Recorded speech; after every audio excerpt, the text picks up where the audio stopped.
إنهم أمة مسخوط عليها.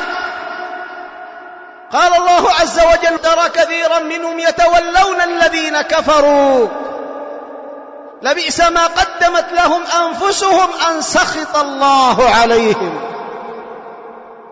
فهم أمة مسخوط عليها، أمة مغضوب عليها، فبئس ما اشتروا به أنفسهم أن يكفروا بما أنزل الله بغيا أن ينزل الله من فضله على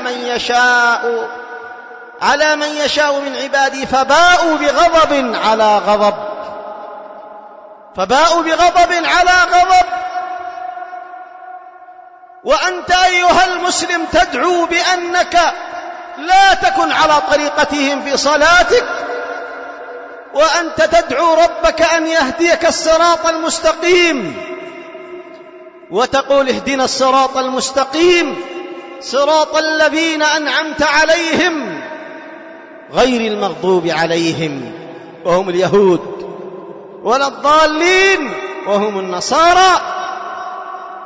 أمة جمعت الفجور ونقض العهود، فبما نقضهم ميثاقهم وكفرهم بآيات الله وقتلهم الأنبياء بغير حق وقولهم قلوبنا غلف بل طبع الله عليها بكفرهم فلا يؤمنون إلا قليلا، وبكفرهم وقولهم على مريم بهتانا عظيما، وقولهم إنا قتلنا المسيح ابن مريم، فقال الله: رسول الله وما قتلوه وما صلبوه ولكن شبه لهم. أمة المكر، ويمكرون ويمكر الله والله خير الماكرين. وقال قبل: وإذ يمكر بك الذين كفروا ليثبتوك أو يقتلوك أو يخرجوك ويمكرون ويمكر الله والله خير الماكرين. أمة قتلت الأنبياء،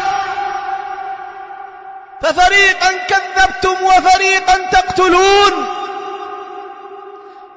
هذا دأبهم. وقد حاولوا قبل ذلك قتل موسى وقتل هارون،